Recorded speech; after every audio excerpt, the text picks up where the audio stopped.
What's up, everyone, and welcome to this segment of the Choose to Live live stream. I'm super excited to introduce you all to some people that you might already know, but I'm hoping that we'll have a conversation unlike anything you've ever heard out of them before. So I really want to start with Mixi. If you could just share who you are, what you do, what your passions are, and etc., and then we'll just go through everyone and introduce ourselves. I'm Mixi and I sing in a band called Stitched Up Heart, and I have a ton of foster kittens that I'm super passionate about right now. So, yeah. That's awesome. And Lacey? Um, yes, my name is Lacey Sturm. My husband and I sing in a band together sometimes, and I used to be in a band called Flyleaf, and there was an album they did I didn't sing on, and then I started my own thing with my husband. So um, now I'm trying to figure out how to navigate 11-year-old boyhood because my oldest is 11, and I don't really know where I'm doing, know what I'm doing with things anymore. I don't know what life is. I don't know what life is about anymore. Existential crises I get pulled into all the time. So I'm navigating. That's what I'm doing. My main focus, passionate, is my philosophical child that trying to figure it out. I love it. And Taylor? I am Taylor Palmby. I do run all the social media at Heart Support, a mental health nonprofit, and I'm also a therapist. Amazing. And Garrett?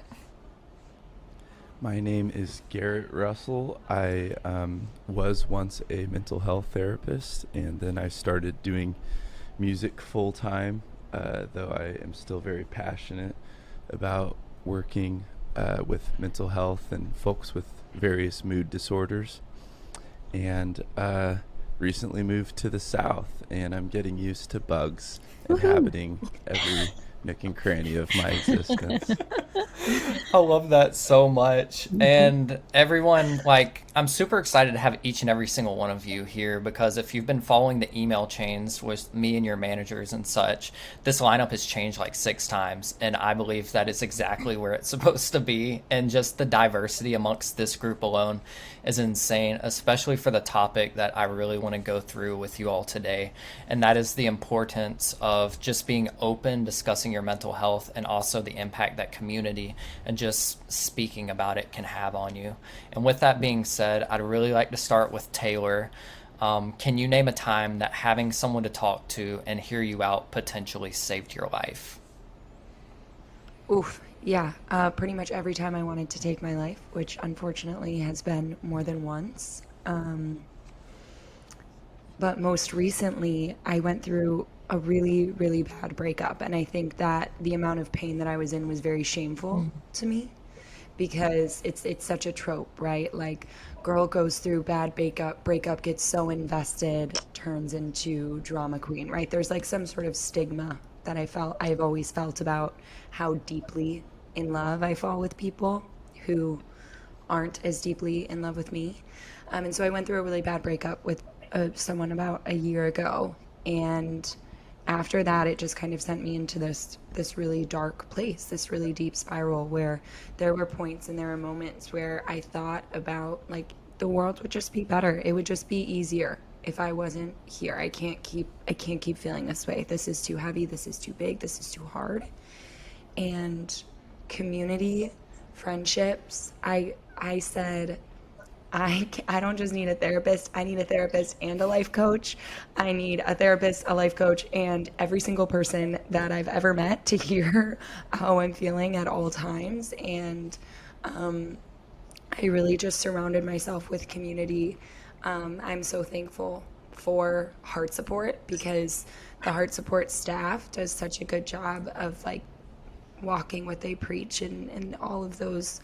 I'm the only girl at Heart Support, and so all of those incredible men came around me and just encouraged me and loved me along with my therapist and my roommate. And I think that I am so thankful that I know that I always have someone to talk to, and my heart just aches for people who feel like they don't have anyone to talk to or that their story isn't important enough for them to share, that it's not even worth speaking about because once you speak your pain, once you speak your pain and your shame, it gets a little bit lighter. Hmm. And Garrett, could you answer the same question? Yeah, if I could just say something to Yeah. what Taylor said real quick. That's really profound how you said that you felt shameful about the depth of your pain. And I really resonate with that. I don't know if I've ever really noticed that in myself at the moment until now, and I'm like thinking back, and I think a lot of times people are in a level of pain that they're like almost ashamed to be in that much pain because they feel like, there's starving children across the world, so I don't have the right to have this pain. And while yes, there are starving people in this world, and yes, that is something that matters, a lot of times we tend to diminish our own pain, and that makes it harder to address the pain. So thank you for sharing that. It's really profound. Thanks, Garrett. That's so good. That hierarchy of pain that we all fall into. Yeah, yeah. And I think a lot of ways it's probably a defense mechanism of the ego that doesn't really want to like actually be in the light. So it's like, oh, this isn't but that's another discussion entirely. We're talking about suicide. So I guess I should mention I've tried to kill myself a few times.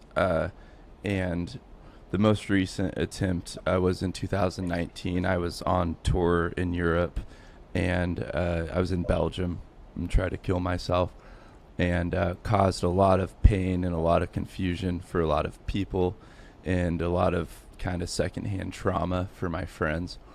And I during all of that made a call back to the United States and got on the phone with my vocal coach. Her name's Melissa Cross, and she reminded me that what I was thinking and experiencing in the moment would pass soon, and that there was an entirely different that one day I'd look on it entirely different, from a different set of eyes and a different mind. And I guess she gave me a little bit of curiosity in the middle of the darkness, and something that I've learned from attempting and just the general notion of suicide is it's kind of like a very dark one-way all or nothing street, and it lacks a certain creative impulse. And obviously if you're struggling with suicide, I don't think you're not a creative person,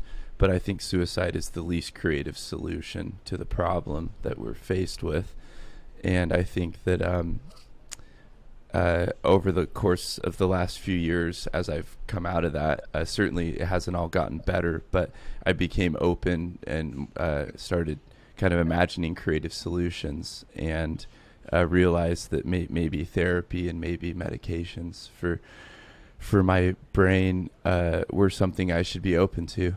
And having that, I guess, creative problem solving, I would say in a lot of ways saved my life. And very, very thankful for folks like Melissa Cross who were there for me. Does anybody want to comment or add to that? Wow. Taking it all in. It's Glad you're still here. Yeah. Thank you. It's for being very on here with us. wild. Yeah. Thank you for sharing that. And that's gotta be hard to say that out loud. Yeah. Thanks. And Lace, Yeah. can you go next? Oh. Wait, I'm Oh, so yeah, sorry. go ahead. Can I respond Go to ahead. Garrett too? I'm so sorry. Garrett, I love you, friend. You are so amazing. Thank you. I love you too. Thank you for sharing that here. And whoa, I've never, I'm like, suicide is the least creative solution. That's so good. I'm going to put that on a bumper sticker. Like, wow, that's really true. And I think in the moment, so many people feel like, if I had courage, this is what I would do. Like, that's what it feels like is in between you, is like whether or not you're brave enough to like take your own life, and to, and then there's the opposite where it's like these people have the stigma around it too. But I think to reframe it like that, of like, actually, like if you just get a little more creative, especially for creative people, who I think often struggle with these things that we're talking about. It's like, you're just not creative enough. Like, come on, be a little more creative, be a little more thoughtful, and you can find a better solution. That's a really beautiful way to phrase it. Thank you, Garrett. And Lacey? Well, yeah. Well, the first, I think, 2 times that I had this like really close call, I guess I didn't have necessarily a conversation with anyone. I did have someone, speak to me in a context that helped me to understand things that I didn't believe in before, like that I was not a mistake or an accident and not a burden. The first time I didn't have anyone. It was just a train of thought that went another direction, that just was thinking about my brothers and sisters. And then the second time was someone else speaking to me that stopped me. And then the third time, I did have someone show up at a hotel room, and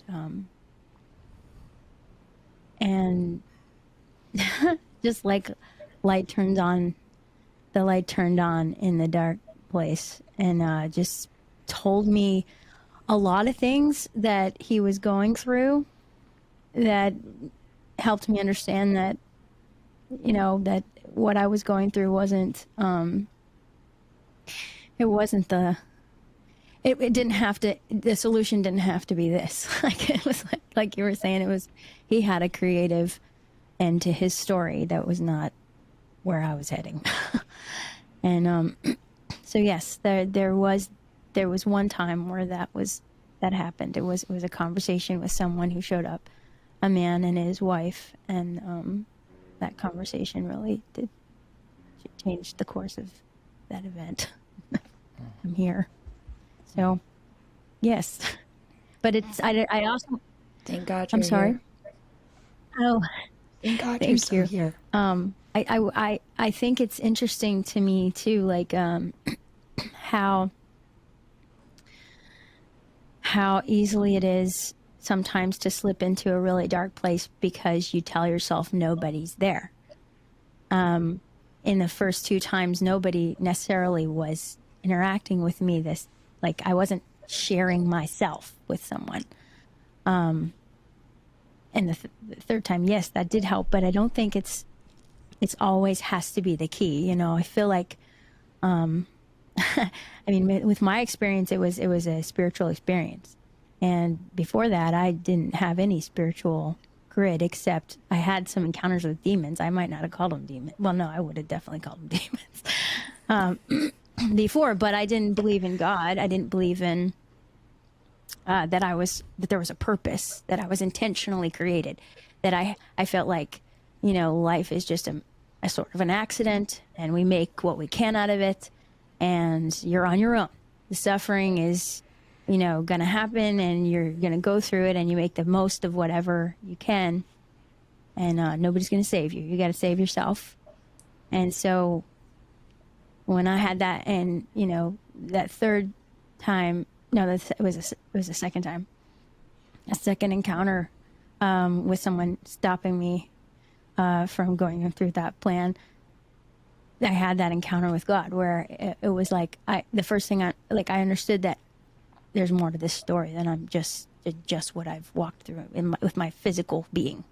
There's more to this than just the physical, and I'm not an accident, and none of this is. And that really shifted my perspective of like, well, maybe there's more to purpose behind all this pain, all these circumstances, and there is purpose, obviously in this life, but I think even beyond, which of course I can't tell my story without saying that. I know we all have different ones, but that's the truth.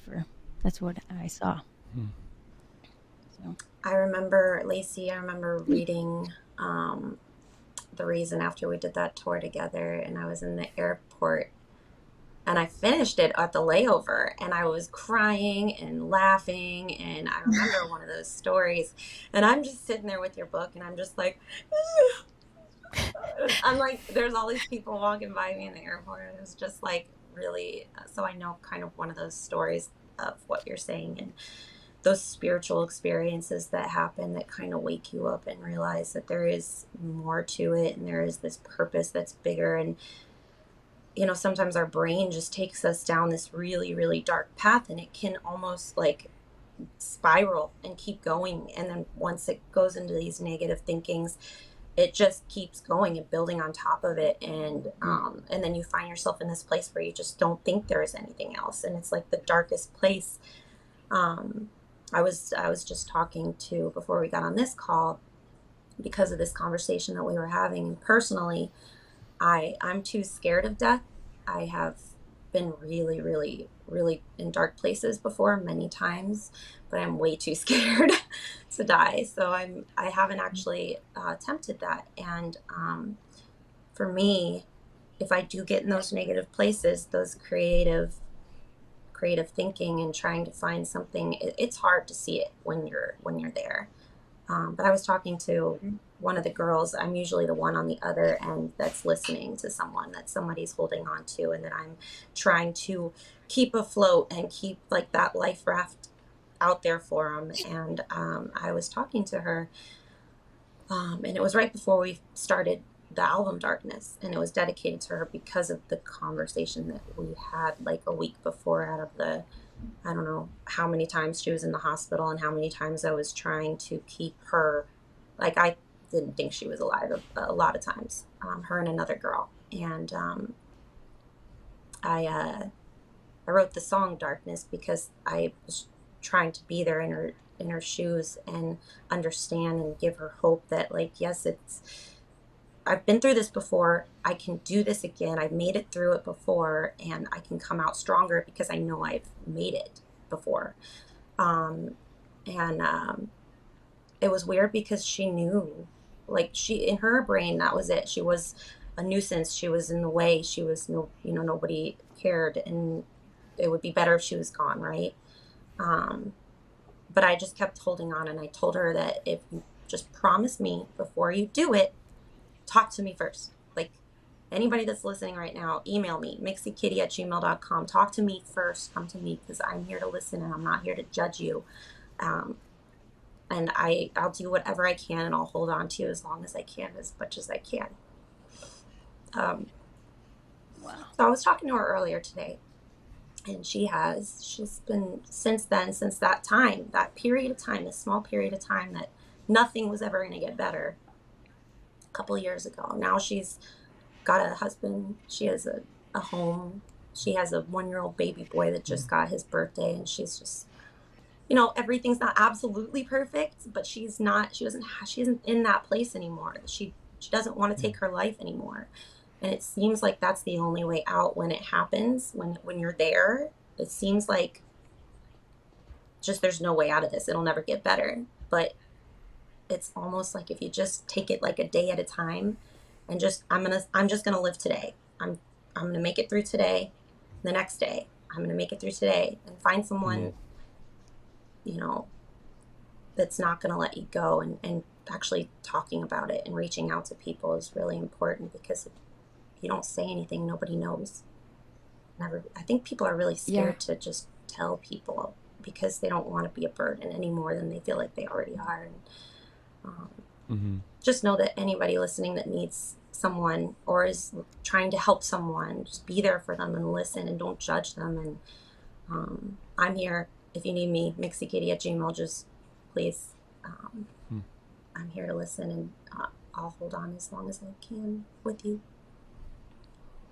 Wow. That's powerful for you to say, especially because like not everyone struggles with the same things. You can be in a dark place and not be suicidal. You can be anxious and not depressed. You can be depressed and not anxious, and it's different for everybody.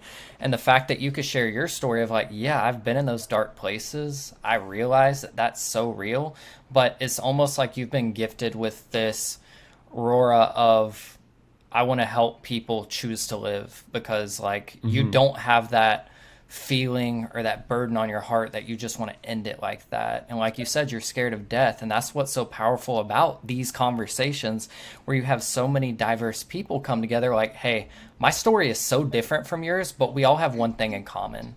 And just the fact that you're being so vulnerable and open to that, because a lot of times when you get on conversations like this, people feel like they need to relate as much with the next person, so they'll semi make things up in their mind to try to relate with the panel. And nobody's done that, and nobody on this whole live stream has done that, which is awesome. But Mixi, like, that's powerful, and the fact that you're open to speak with people means like you are actually walking the walk, and you're being there for people, and you're a spitting image of what we want people to walk away from this with.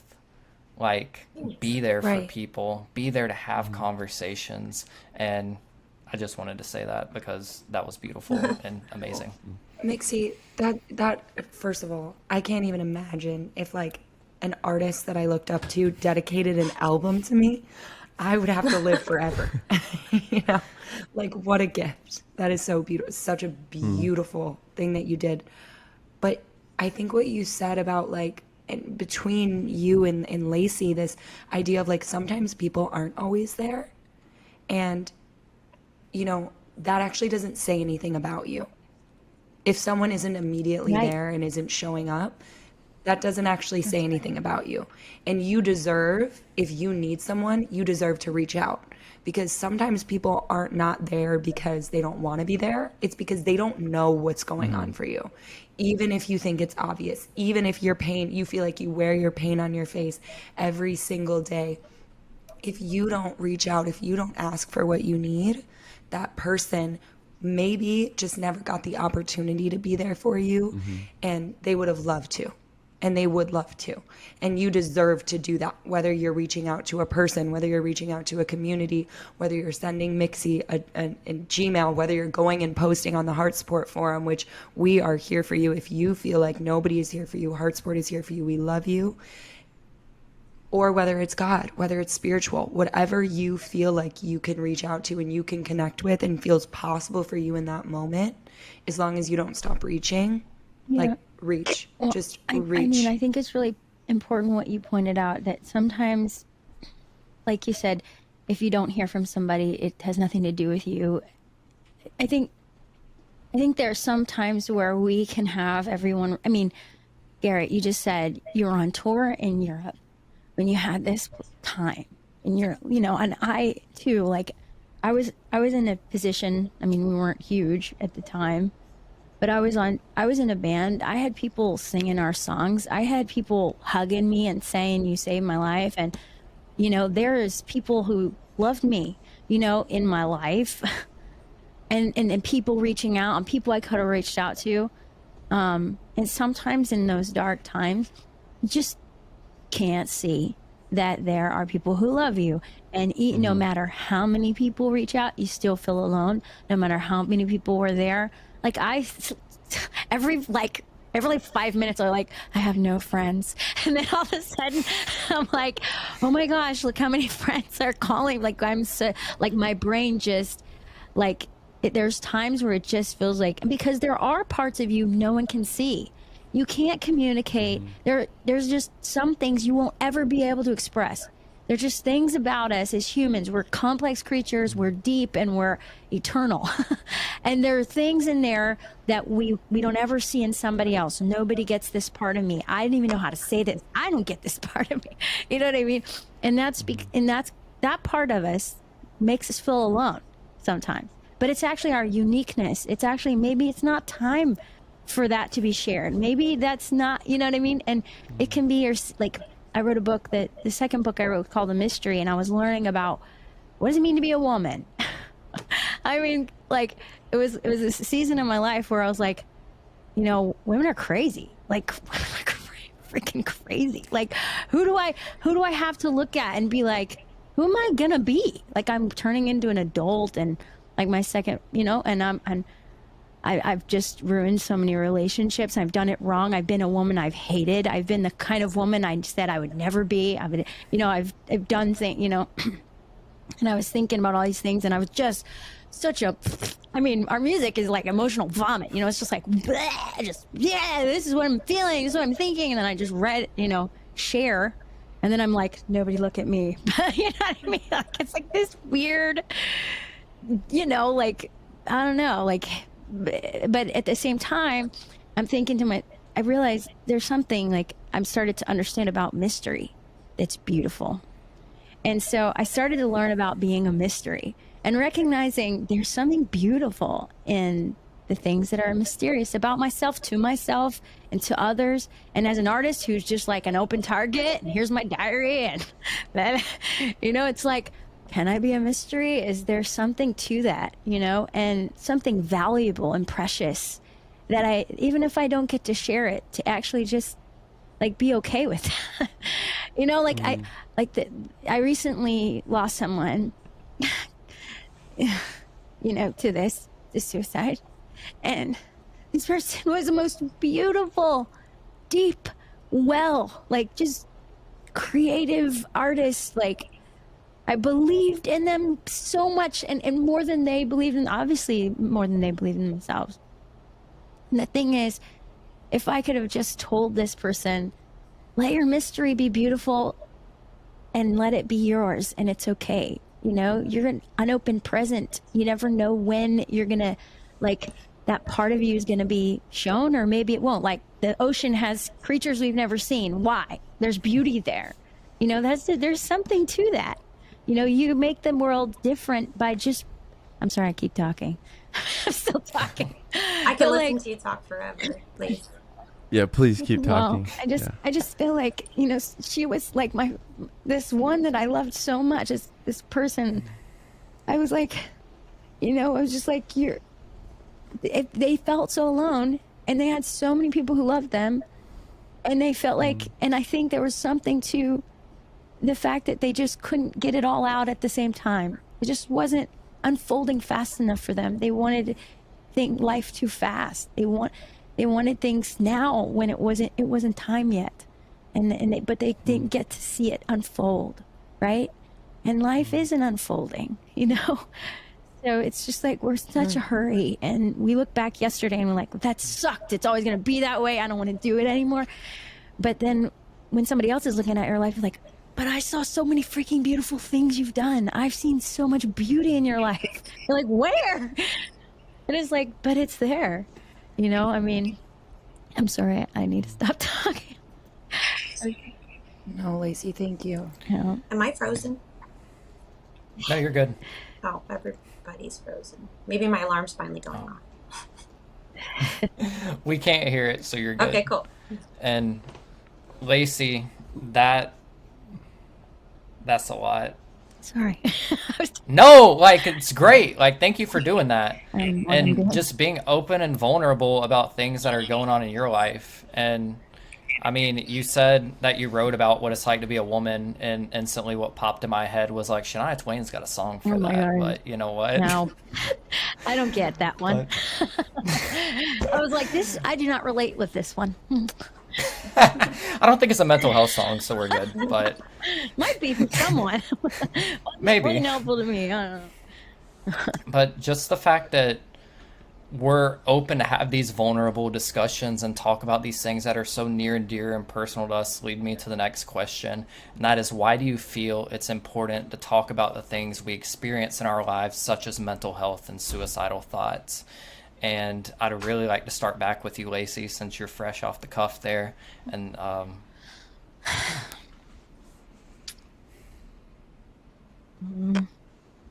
Can I just listen for a minute? I feel like I'm talking. Yeah. Kidding.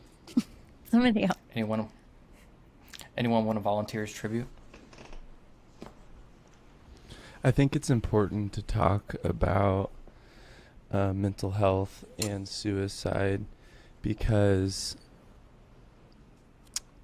I think that's like hope in action. I think that when you're going through a dark place, there's a voice that, and this has come up in the previous segment, there's a voice that kind of says, like, no one can understand this, right? Because like, and to some degree that there's a truth there, that like there's a depth and a uniqueness to everyone's experience that language is still too primitive of a tool, right? Like we, no matter how many millions of words we have, language can't really get at things right away.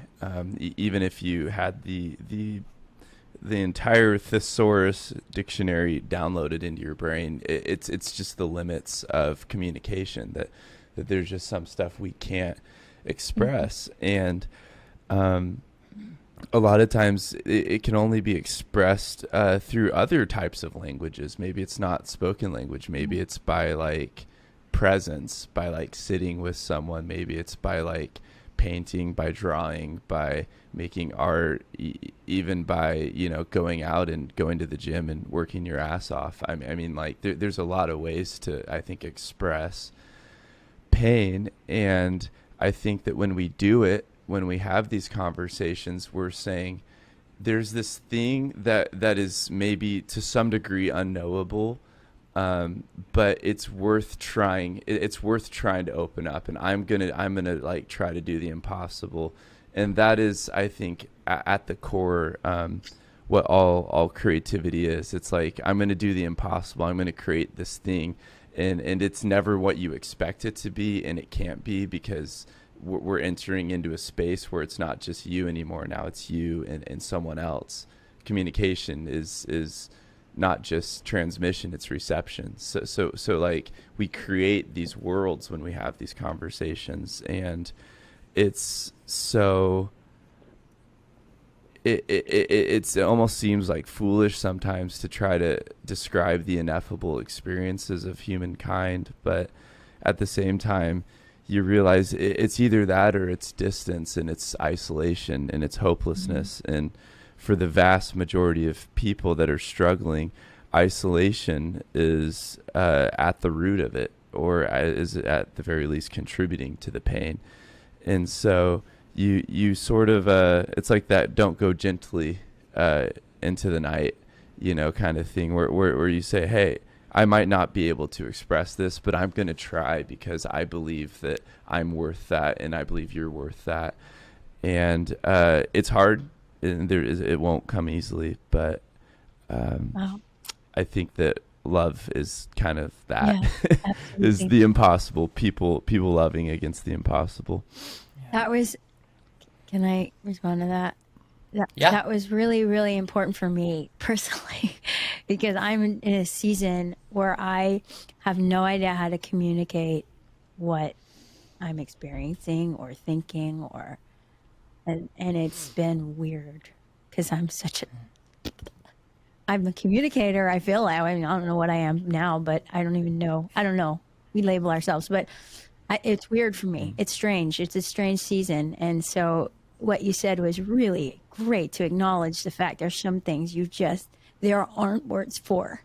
And that feels way like weird and alone and strange.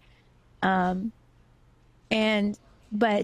when you said isolation is really, and the person that I lost, just to clarify this, that what happened at the end, that they quit talking to people, and they quit doing their counseling, and they wouldn't answer the phone, and it was the isolation that was the thing that made it dark in that last part.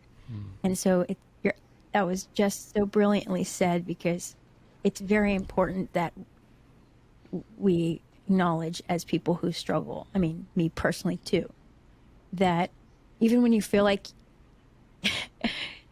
you can't explain it, to try, you know, and it's hard and it's vulnerable, because when you do and it's not received, it's like, what am I doing? I feel so like I just stripped down naked, and they're like, I don't get you. You know, you're like, why'd I do that? Don't do that anymore. You know what I mean? Like, it's just that feeling of like just vulnerability, and but to keep trying. And like, my husband and I are in therapy together for marriage, because we've just done that since I was married when I was 18, divorced when I was 21, and every time there's something wrong, I'm like, we're going to count like 14 years next week or whatever, in a couple weeks. now. So it helps. There's nothing wrong with it. It's great. We're humans trying to figure out each other. Can't figure out ourselves. So, but that's the most painful, vulnerable thing. And just to say, well, we have a session next week. We'll wait till then to talk about that weird thing that we can't get over. And then for now, let's, what do you want to eat? Lacey, I'm dying. As a couples therapist, it's also so painful to stop the session when you're like, okay, we only have 60 minutes. I don't know. All I want is to beg you guys to not continue talking about this because you can't, it's too raw. We need some support. Yeah. Timeouts are good. But that's awesome. I don't know. The best time to start therapy is before you really, really, really need therapy. Yeah. Yeah, definitely. Yeah. I've had those high moments where I'm like, I don't need therapy anymore. And it'll be like, mostly when you're on tour, right? So I'll be like, oh, I'm on top of the world. I don't need this. And then like 2 weeks later, it's like, yeah, I probably shouldn't have closed the chapter on that. And then you just have to start from square one, or at least that's how it is for me. So it's good that you could acknowledge, like, even publicly, because for some reason, a lot of people still carry that, like, shame or the thought of shame associated with therapy and mental health. Mm-hmm.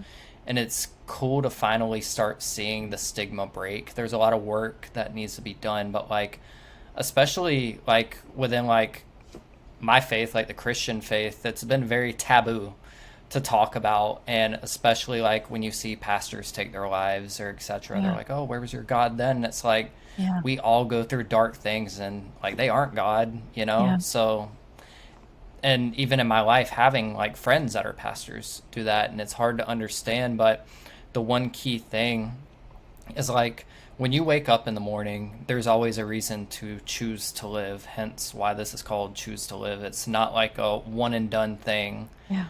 You have to make that decision for yourself. And a lot of times it starts with community, and it starts with just being open. When you bring those dark things to light, it starts to shatter and go away. It's true. It's never going to be like the perfect life, and you can't expect that out of anything. But if you're listening to this, there's always a reason to choose to live. Point blank. Yeah, that's so good. That's so good. And I also think, Lacey, kind of piggybacking off what you and Garrett were both saying about how there are some things that are like nearly impossible to explain and describe about ourselves, and some things that we may never even know about ourselves. But I think, and in my work, I get to see this particularly with couples. Sometimes the only way we can heal our wounds is when we share them, when they're shared, where they're seen, and then where someone comes alongside us and doesn't treat us like we're broken, and treats us instead like we're a person that deserves love, that our shame, our pain can only heal in the light. So if you never bring it up, if you never try to explain it, you never try to put words to it, you never try to communicate it, whether that's through music. And I'm the first one to say, I think that, I try to use music and art in my therapy practice as much as possible, because I think it describes and gets to the root of things in a way that sometimes we're not able to communicate in our own words in that moment. But if you don't try, it's just going to stay in the darkness. It's just going to fester, even if you don't say it perfectly, even if the person doesn't hear you perfectly, because so often we don't hear we make meaning that's different than what the other person is actually saying. We don't hear what's actually being said. We hear based off of our own stories and our own projection and our own pain. And so even if someone doesn't hear you and doesn't show up for you, that's mostly not on you. That's probably a lot on them as well. But if you don't try, then it's always going to be in the darkness. And I think like what's so powerful about things like this is I know from my experience that the most beautiful rebirths in my life, the most beautiful homecomings, the most beautiful risings have always come after these moments where I almost just threw in the towel and was like, I can't do this anymore. that it was like from these deepest pits where I not only became closer to other people, but I became closer to the best, truest version of Wow. myself. Like I right now am the best version of myself that I have ever been. And I'm the happiest and the most in alignment with my dreams and my goals and my vision and that I've ever been. And if you would have told me that that's how I would feel even 6 months ago, I would have been like, you're so Yeah. bullshit. Like you don't know anything about anything. And I'm just going to always feel this way.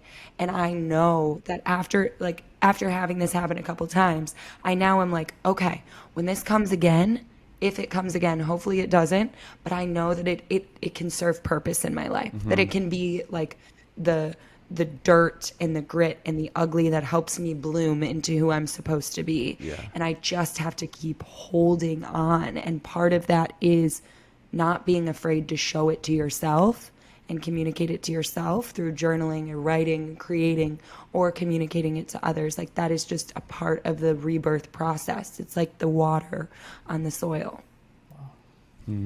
That's so good. Yeah, growth is painful. It's and it's not easy. It's and you thought 6 months ago there's no way that you could be, but there was a lot of pain that grew you a lot, and that's so cool. Thank you for sharing that. Yeah. Thanks, Garrett. Yeah, that was really powerful the way you said that. It's interesting too that the way you talked about you had these dark moments that you were like, no, I mean, I guess we all know that on the other side you would never be able to believe you'd be on the other side. I remember how many times I said, even as like a teenager, like I'll never have kids. Probably, like even after I got divorced, I was like, I'm never getting married again. I didn't even want to get married in the first. Like I'm like, I'll never be married. I'll never have kids. I'll never I'll never be a musician for sure. My mom was a musician, and I really resented that. I was like, the never things, but they're so real in the moment, especially when you're depressed. I mean, it's like a cloud. It's like a cloud that you just can't. It's and you can't talk yourself out of it. It's like somebody else has to be able, that you trust, has to be able to say something to like turn the light on, and it just has to be. And depending on where it's rooted, you never know what. Like I could probably finish your sentences right now. Blah, blah, blah, I know what you're gonna say, But then, if it's rooted somewhere where somebody actually hits it, it could be the most simple thing, like you're not alone, or you're not an accident. Like it could be something simple that it feels cliche, but if the root's the right spot, it's like, oh my God, like the light came on, and you feel like a Mack truck just went by you, and you almost got hit by it, and you're just like. Just this realization, and when you said it's happened a few times where you can look back and you can say, okay, I feel this is the way it is now, but I've seen myself come through. And I think Trevor, like dealing with anxiety, like to be able to be in a place where everything feels like fire, the building's on fire, and to be able to say, wait, fear's a liar, like that was your clothing brand for a little while. I had the t-shirt, like. And it's lying to me, and I'm just going to breathe through this because I've done it enough times. Like, I mean, I'll let you talk about it. It's quite funny you bring that up because if you remember on the 2019 tour after I experienced someone taking their life, which is how I met Garrett, in Mississippi, we were doing that festival, and I was having a terrible panic attack before the show.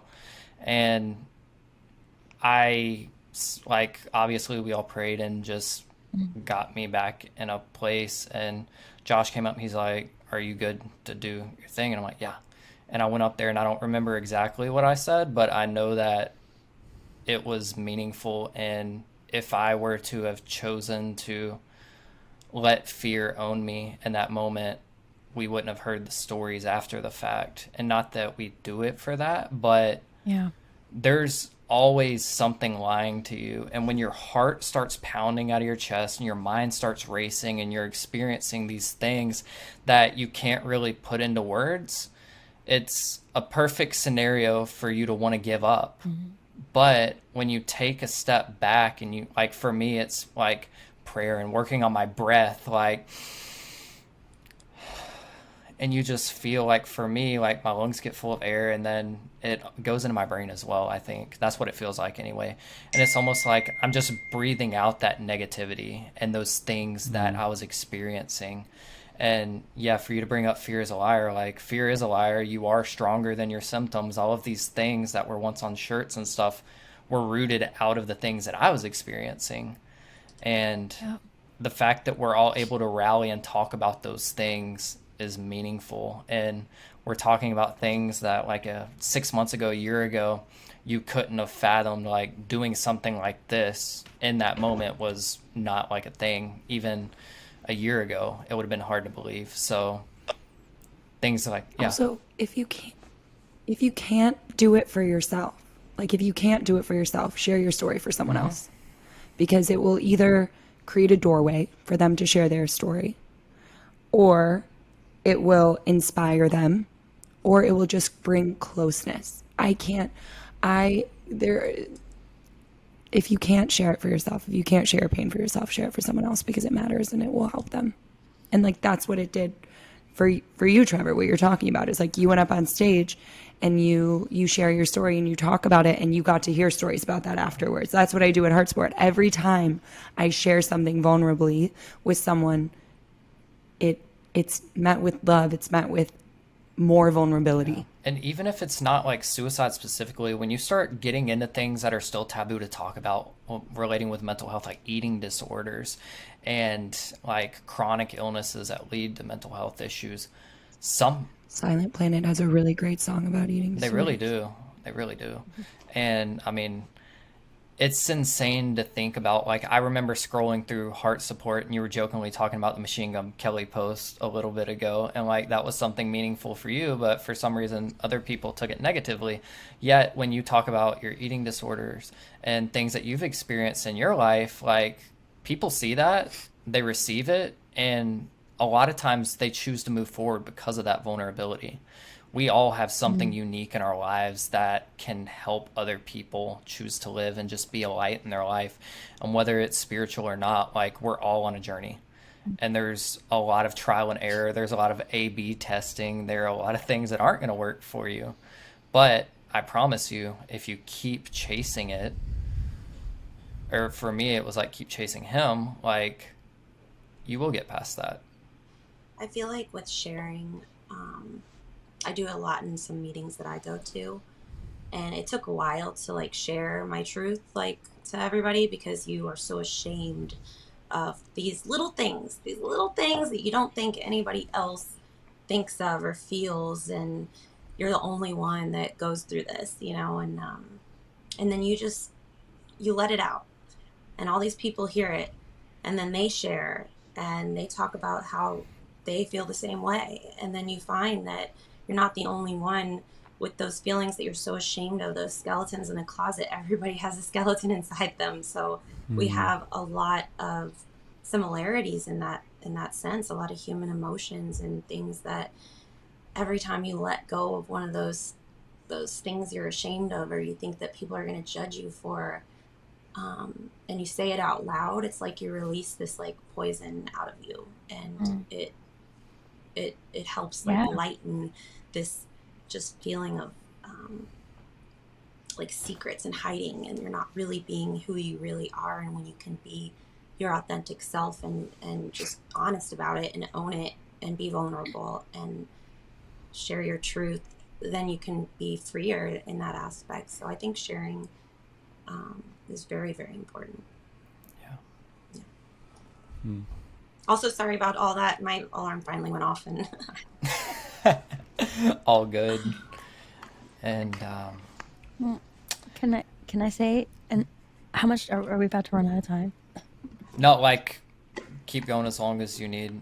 We have one more question, so I would say at the max, like another like 20 minutes max, if that's okay with everybody, to just roll through these last two. Cool. Well, Go ahead, Lace. well, it's interesting that we talk a lot about coming into the light, and of course, there's scripture about that. I remember that was one of the most important things when I first came out of that moment where I guess was was going to end my life, and I had this encounter with God, and I didn't know if it was the God, what God it was, but I knew it was Creator, whoever created me. I knew that's what I was experiencing, and it was terrifying because I literally what I experienced was a lot like a near-death experience. A lot of people, I didn't realize that wasn't what every Christian who said I found Jesus or I found God, I didn't realize they didn't all have the same experience until way later. I was like, why are you acting like that? Don't you know, like, didn't you see God? You know what I mean? And like, it's not. This is actually more like a near-death experience.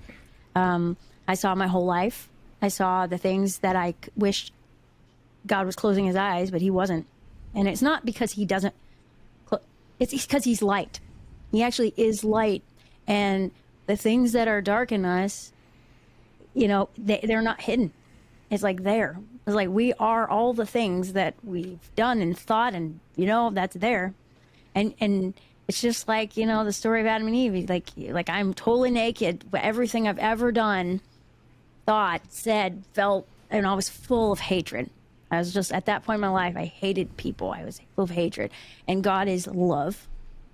And it is so terrifying to be full of hatred in front of love. It's like you just want to pull in and be like, I don't deserve to be here in front of this goodness. And and that's weird because there is a scripture, and so when I started, I was like, I don't know if this is what God this is, but it's Creator. I know he's light, I know he's love. And then of course it was at a church, and I was like, I don't trust anybody anyway, but I did experience God here, so how do you know that God says that? And they're like, what's in the Bible? Well, I'm gonna read it for myself. So I start reading, and the book starts talking to me about the things that I experienced, like it was talking to me, like it was alive. And so that was weird. But one of the scriptures that I thought, I kept thinking about, is this one that says that if you confess your sin, right? And I just recently, which I've not said this out loud to anybody before, but I just recently my family and I have converted to Orthodox Christianity, which is a really ancient Christian, like the first, they say, we believe we're the first ones. Whatever, everybody has their story. But they look at sin as just, is what it is. It's Greek Orthodox, so it's like it misses the mark of love. So like wherever you miss that love, if you confess it and you say it out loud, it heals you. You say, I missed love here. I missed love, or this happened to me, or I did this, that actually heals you, because what you're doing is because what keeps you away from light is hiding. And that's like the story of Adam and Eve, he hid. And they would say salvation is, if you see God, are you going to hide? Are you going to come to the light? And so it's interesting because that's exactly what you're talking about, coming into the light every time you want to hide. You want to isolate, you want to be in the dark, you don't, and then the opposite is coming into the light. And that's the way you use the words. Mm-hmm. And so to me, I have experienced 100% that healing. I've been in AA meetings with, friends who've been in AA and as support and things. And the way they come into the light and the way the healing happens ripples through the room, through the people. They're like, wow, I can be in the light too. Wow, I can bring that up too. It's like the most profound thing. And it's just embarrassing when you go to church and people are just like wearing their mask, like, what are you doing? Like you go to AA or something, I'm not trying to promote that. I just felt like, and that healing place is, I don't think you're supposed to do that anyway, right? But that healing place is the light. And that's just, I've seen it firsthand. I've watched it work for me. Like it literally, like demons let go sometimes when you just say it out loud. Like they just, it burns us, whatever. The light is really it. Yeah. Sorry. That's so good. Were you talking about theosis? Like you're growing into God? Well, that is part of. I don't know if you're Eastern Orthodox. Is that the kind of Orthodox? Yes. Okay. That is part of the theology for sure. I wouldn't say I'm. I love. I love that's that. one of those things I don't know how to speak about. It's very much a speechless. I'm speechless. Yeah, absolutely. But that's beautiful. I'm really excited for you and your family on the Orthodox journey. Thank you. That's My cool. husband is Yeah. leading the thing. He's so alive, and I'm like, I feel like I'm in outer space, and I'm like, where's the ground? No, this is crazy. I don't know. Tense, but It's cool. It's quite the process to even open up about something so personal like that, right? So like when you've been, especially when you've been a public figure for as long as you have, it's like I know there could be a lot of fear there. So thank you for Yes. opening up about that, because Yeah. it's like, what are they going to think about me? And like, Well, this isn't a religious event, right? my- So, but my concern yeah, is go I ahead. don't want to lead people into like the hell that I've experienced when I went in and I was like, what's truth? What's life? What's like, I'm lost. And also like idolatry. Like it's easy to just slip into like, well, maybe this is what I should, like you were talking about, like I give my heart so fully to things, but that's completely like imbalanced in this journey with Orthodox. It's like, yes, you are completely consumed, like, and you can, but to miss the mark, like, and point it at, say, a priest, or say a saint, or say a prayer, or say a church, or say a whatever, then you're lost again. You're like way lost, because like Yeah. you'll get way off track. It has to be the light, right? So anyway, I get pulled away from my spiritual part of me as well a lot, and you, Lacey, always bring me back in every time I talk to you. You always do. But I think it goes in waves, and anytime I really ask for a sign of some sort, I always get them. wow, Mm. yeah, that's true. When we look, we find. It's true. And it's incredible to just hear the openness that we've had here, but just to kind of circle the wagon here and start closing up, I have a very hard question for each and every single one of you to answer, and it's probably the hardest thing you'll answer all day. If you could send just one of your songs to someone struggling with suicidal thoughts, what song would you choose? And I know Taylor has her answer, and I'm not a musician either, so me and her can answer first because we don't have like a whole discography to think through. So Taylor, we'll start with you. Okay, and I'm like the only one who's not a musician. I'm going to tell you too. So here's the first one, and I'll tell you a little. I think that this could be a powerful story.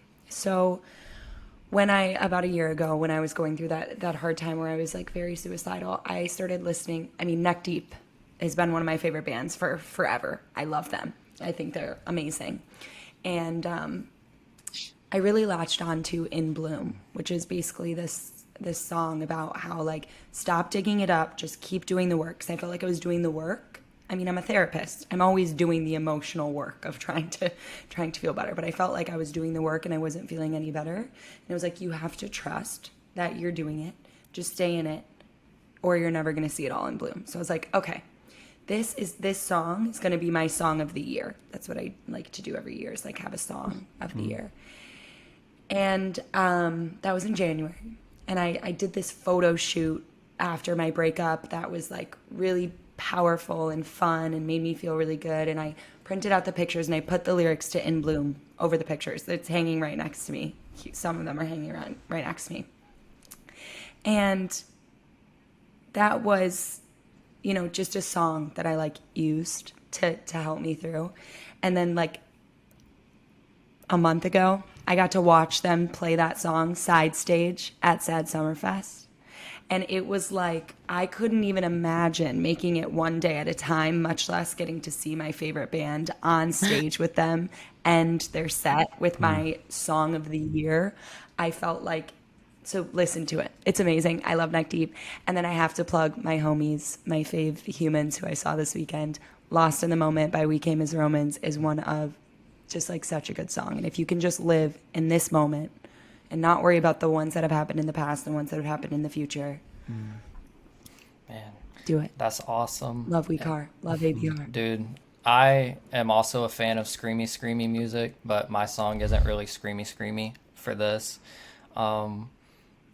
I feel like it's the first song that really touched on like suicidal ideation and such that I had ever heard, and it may or may not be performed on this live stream later, which is like got my heart like really full. But it's Never Too Late by 3 Days Grace, and just the way Adam and that band wrote that song and just delivered it was insane. Like, I can't really put it into words how special that song's been for me over the past probably like 15 years, which I sound so old thinking about saying that, but it's not actually the first time I've ever said that. 15 years. But yeah, that song has been, I know it's been healing for a lot of people, but for me especially, and the fact that it opens up a conversation, especially back in the early 2000s, that wasn't really being talked about. So I feel like it was very before its time, but also released at the right time, if that makes sense. So Never Too Late by 3 Days Grace. And then anything Lacey's ever touched is just a bop. So especially there's one that's not out yet with a certain person that we can't really talk about, but just know it's a bop. Just saying.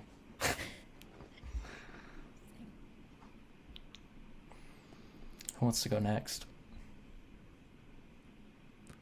I would say The Soviet by Me Without You. He said one of your songs. That's, yeah. Yeah, one of your songs. Me and Taylor aren't as talented as y'all. Come on, Garrett. You are such a beautiful lyricist. I know you got a good one. I wouldn't have wrote lyrics if it wasn't for Aaron and Me Without You. So I kind of go back to that a lot. I think I'm still emotional too because I was at their final show a few days ago. But of ours, I suppose I would. There's kind of a trilogy I did over the course of 8 years. It was called Depths 1, well, just Depths, and then Depths 2, and then Depths 3. And I guess I sort of was an ongoing conversation that I was having with myself over the years, kind of asking myself questions in the future and then responding to the past. Wow. And so I suppose I would maybe tell someone to check out the trilogy of the songs called Depths. Okay, I just have to say, Garrett, that is so cool. What you just said about how you wouldn't be a lyricist without Aaron is like exactly why you need to share your pain. Because Aaron, writing that song, The Soviet, writing music that you could relate to, then led you to write songs that people can relate to and like help them heal and support them. And it's just this catalyst you can't stop. So like, perfect. What a beautiful message. It has been probably my favorite thing of music has been meeting other musicians who, in some level, were inspired by stuff. And Lacey, I know you get that a lot. It's one of the cool things about getting older and with your music from earlier and meeting people who now can inspire you. And it's not, there's not really a hierarchy. It's just sort of like we're helping each other up constantly. I had a friend named Keaton Pierce who died earlier this year. He was the singer of a band called Too Close to Touch. Absolutely incredible singer. And he hit me up a few years ago and said that he just, been a Silent Planet fan and he was starting his band. And then I watched his band, and his band wrote so much beautiful music. They had an album come out in 2016 where he was processing the loss of his little sister, and he helped so many people with his music, and he's not here anymore, but his music still helps me a lot.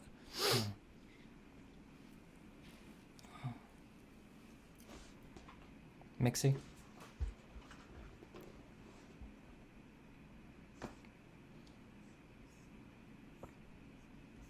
Can't hear you. Oh, you're on mute. Here. I'm going to help you. For some reason, you're muted and it won't let you unmute. Okay. Lacey, do you want to go ahead? I don't know the answer to that question. I'm sorry. The basic answer could be All Around Me, but Okay. you know what? It's Why fine. don't you just answer it? In the Dark, Arise is really encouraging. I'm So Samir, Sick for is sure. really good, screamy. Samir so. writes really amazing. I wish Shamir was on here to talk about his story, because he's been through so much and he has a completely different perspective from me, and he's a great, Flyleaf, the songs people love so much, most of the lyrics were written by Samir, and again, his overcoming, when we write it in music, becomes our overcoming. Hey, Mixi. I told you I always make Merritt do this stuff. I'm gonna go because I know that Lacey's gonna have something brilliant Sure. to end us all out. Oh, she did. She You did. did it? I missed It it. was trapped. I missed it. I picked 4. She wouldn't pick one. Oh my I don't god! I know. missed it. So I picked like 5. I know. They're And all... then when it comes to Silent Planet, The New Eternity is a banger. I think it's called Pansepticon is a really good one. A Panopticon. yeah. Panopticon. Thank You see, there's the reason Garrett's so successful in what he does is because his words are so big that we all just assume that it's really good. And That's right. I'm making it up. I just keep adding syllables, and no one bothers to Google it. That's beautiful. And then I just read that. what's it called? Panic Room. Also, if you just take a scroll on Garrett's Twitter, you'll have a laugh, and that'll make you feel better too. Oh gosh, don't follow me on Twitter. I'm His a Twitter, its own Garrett complete song. idiot on Twitter. Who is it? What's that? And one time I was following Morgan Freeman on Twitter, and everything he said was so profound, and then I realized it was a fan account, and then it was all dumb. I was like, this is all... Oh. everything he says is- I was gonna say, I'm shocked Morgan Freeman's on Twitter. I was like, man, he's so smart. Like, But then it was like, no. I would be shocked if he was on Facebook, or MySpace. I mean, Yeah. that I would think he uses carrier pigeons still or But- something. He's so, But he's so you know, wise. Not because he's wise. but you know what it taught me is that it does matter who it comes from. When someone else says it, you carry it differently in your brain than if somebody else says, you're like, well, that's, you kind of roll your eyes. But if you said it, I'll be like, wow, that's so deep. Wow. I love it. Yeah, it's true. Yeah. And Mixi, do you want to go? So we pick a song of ours. Right? Mm-hmm. I want to go with Darkness just because obviously it's really personal and sentimental about getting through like rough times and being stronger every single time. It feels like it to me anyway, but I think Never Alone would be the one that would, I feel like I would go with, just because we're never alone, and I think even though we feel like it sometimes, we aren't, and we just have to reach out. That's it. Yeah. I want to say one more thing with what Mixi said earlier about emailing her. Just email me. That is so beautiful and powerful, and it really puts the honesty into everything you're saying. It's like, put your money where your mouth is. Here's my email. You know what I mean? It's like, I honestly feel like I have, I wish I could say that right now. I feel like I have so much. I feel like that I need to learn right now. I don't feel like a teacher right now, but even in those things, like when you get opportunities like this, it's really beautiful to realize we do have something to like share a little, you know what I mean? And the thing that I learned when my friend recently passed away, I remember thinking, before I was really, I learned about boundaries. I had learned about boundaries before that. And before, I was like, this is brilliant, right? Boundaries. New concept. I haven't learned And about like, that yet. Good in theory, but also like really Yeah. hard. Work in progress. Well, Yeah, so like this seriously. person, right? I'm like, it was really vulnerable for us to like bring her into our life and go into her life and be like, you're our gift and you are our gift. You know what I mean? Like, and we're going to receive it, and we're going to open our hearts to you and, whatever. And the thing is, when you are called to walk with somebody and you know it, and you know that that's the time to open your heart, or that's the time to, like you just said, Mixi, you're like, just email me. Like, to be in that season is so beautiful. And so it's just freaking, I'm just so thankful for that, because what I learned from that is like, well, what's the worst that could happen? And it did. So then I'm like, that was awful. And you have one thing that one way to love where you don't know that you're going to be hurt so bad, so you just love, and then you're broken, and then you don't want to do it anymore. Or you have another way to love where you just know you're supposed to love, but you're not going to give your heart, so it's kind of like half there, half not, because whatever. And then you have the one where you know you're going to get broken. You know you could be broken, and you might really get broken. And you've walked through the pain of that, and you say, you're worth loving, no matter the pain it might bring, no matter the choices you make, you're worth loving. And it was like, that's exactly what it was like you were saying, like, I'll love you as long as I can. I'll hold on. Like, that was like the most powerful thing, because people, that's what I learned is, it's just very simple, but it's very like, I learned people are worth loving no matter the choices they make. And it's a great life to live. And, we're talking about, we need, like when I'm struggling, I need somebody to listen to me or whatever. And that's true sometimes, but it helps me so much more when I'm like, let me just hug my kid. Let me just love the person in front of me. Let me just see how my husband's doing. Let me just make him, like do something really loving and creative and give somebody something and like reach out. Like, I don't know. You know what I mean? That's been really helpful. Just wanted to say that in. That was beautiful, inspiring when you said, this is my email. I mean, it's not my cell phone, but still, you know it. Yeah. Yeah, it's beautiful. I will. And that's so true. Yeah.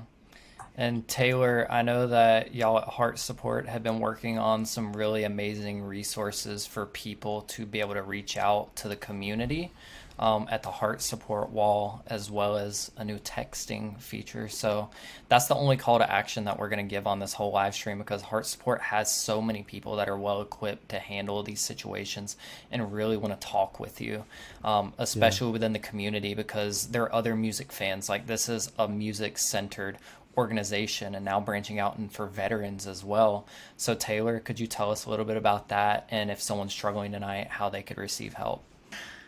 You guys, if you are hurting at all, whether you think your problems are big or small, the Heart Support community is here for you, and we have a forum, and all you have to do is text choose to live, 2 O's, don't forget, to 512-647-2871.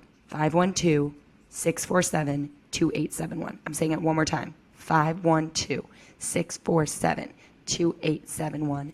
And you can share anything that you're going through completely anonymously, and our community will respond with support. And here's the coolest thing is it's not just going to stop there, because we have so many resources, including community action groups on our Discord, where you can participate in a group of people who are trying to work towards healing and feeling better and have accountability towards that, and can watch our live streams, and you can go on our website and find lots of tips and tricks for all sorts of mental health struggles. But most importantly, we just want you to get support. So please, if you're struggling, Mixi, I love that you gave your email. I love that. And also, y'all, you can also do this too. So we can, because we have a whole community and a team. And Mixi, I don't want you to get overwhelmed. They probably know Right. I love you. a little more, but Right.